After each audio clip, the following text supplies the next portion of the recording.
గత ప్రభుత్వంలో ఇష్టానుసారంగా కరెంటు ఛార్జీలను పెంచుతూ ప్రజలపై పన్నుల భారం వేసిందని పెడన ఎమ్మెల్యే కాగిత కృష్ణప్రసాద్ అన్నారు. కృష్ణా జిల్లా బంటుపిల్లి నాగేశ్వరరావుపేటలో ఎమ్మెల్యే ప్రజా దర్బార్ నిర్వహించారు. ప్రజల నుంచి అర్జీలను స్వీకరించి సమస్యల పరిష్కారానికి కృషి చేస్తానని తెలిపారు.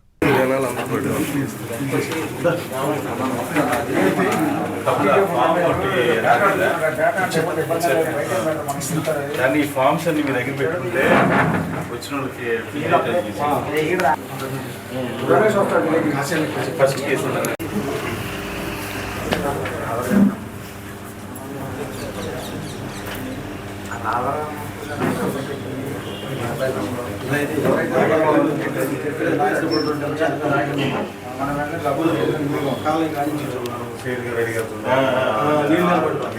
రోడ్డంతా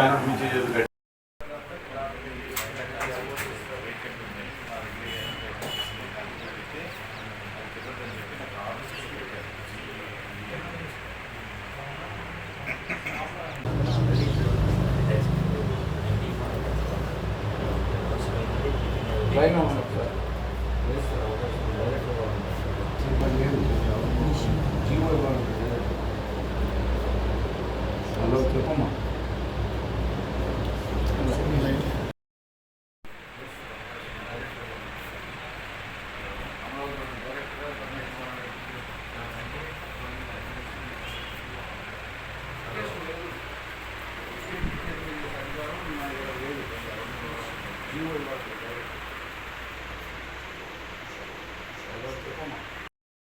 అభివృద్ధి చేయాలి, రైతులందరూ కూడా సంతోషంగా ఉండాలనే లక్ష్యంతో ముందుకెళ్తా ఉన్నారు. గత ప్రభుత్వంలో పట్టించుకోకపోవడం వల్ల చాలా ఇబ్బంది పడ్డారు వాళ్ళు.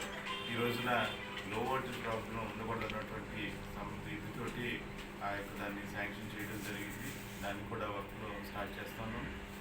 యాజ్ ఎర్లీ యాజ్ పాసిబుల్ అంటే విత్ 3 monthsలోనే దాన్ని పూర్తి చేయడానికి టార్గెట్ సెట్ చేసుకోవడం జరిగింది. డెఫినెట్గా పూర్తి చేసి అక్కడ ఉన్నటువంటి లో వోల్టేజ్ ప్రాబ్లం కూడా పరిష్కారం చేస్తాం. అదేవిధంగా బండి అలాగే నడుపులో జరుగుతున్నటువంటి సబ్స్టేషన్ వర్క్ కూడా చాలా స్పీడ్గా జరుగుతుంది. అవి కూడా పూర్తయిపోతే మన బంటు మిల్లి కానివ్వండి, అలాగే కృత్రిమ మండలాల్లో ఎటువంటి ప్రాబ్లమ్స్ లేకుండా ఉంటుంది.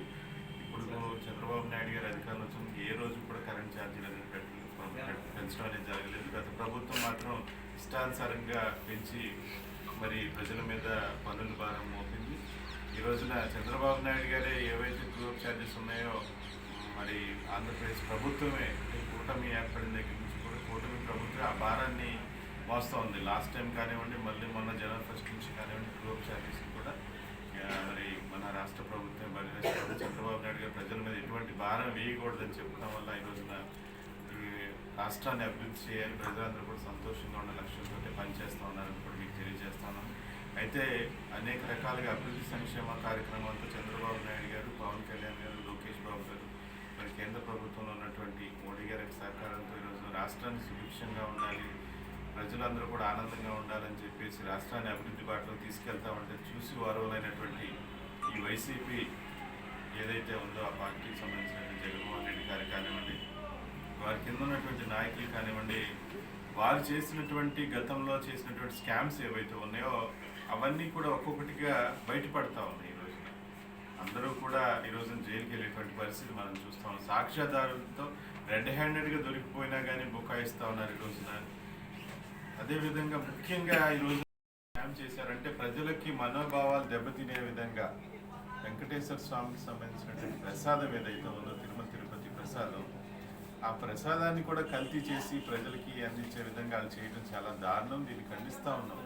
అందులో కూడా ల్యాబ్ రిపోర్ట్స్ అన్ని క్లియర్ కట్గా అందులో కల్తీ అయిపోయింది, స్వచ్ఛమైనటువంటి నేతితో చేయలేదని చెప్పి క్లియర్ కట్గా ల్యాబ్ రిపోర్ట్స్ బయట పెట్టి ఛార్జ్ షీట్ దాఖలైతే ఈ రోజున దాన్ని ప్రజలందరూ కూడా తిరుగుబాటు చేస్తూ ఉన్నారు. ప్రజలందరూ కూడా సంతోషంగా ఉన్నారు. ఏదో ఒక గందరగోళం ఈ కూటమి ప్రభుత్వం మీద నిందలు వేయాలని చెప్పేసి బూతులు పంచాంగం ఎత్తుకుని బూతులు తిట్టిస్తూ ఉన్నాడు ఈ జగన్మోహన్ రెడ్డి రోజు. తద్వారా ఏంటంటే ఒక గందరగోళం సృష్టించి అసలు వాళ్ళు స్కామ్లన్నింటి కూడా పక్కదోగా ప్రజలు మాట్లాడుకోకూడదు, ప్రజలు తెలియకూడదు అని చెప్పేసి ఇలాంటి చేష్టలు చేస్తూ ఉన్నారు. మీరు ఎన్ని చేష్టలు చేసినా కానివ్వండి, ప్రజలు ఈ రోజున నమ్మేటువంటి పరిస్థితుల్లో లేరు. డెఫినెట్గా తప్పు చేసినటువంటి ప్రతి ఒక్కరికి కూడా చట్టపరంగా మన కూటమి ప్రభుత్వంలో డెఫినెట్గా శిక్ష లేదు.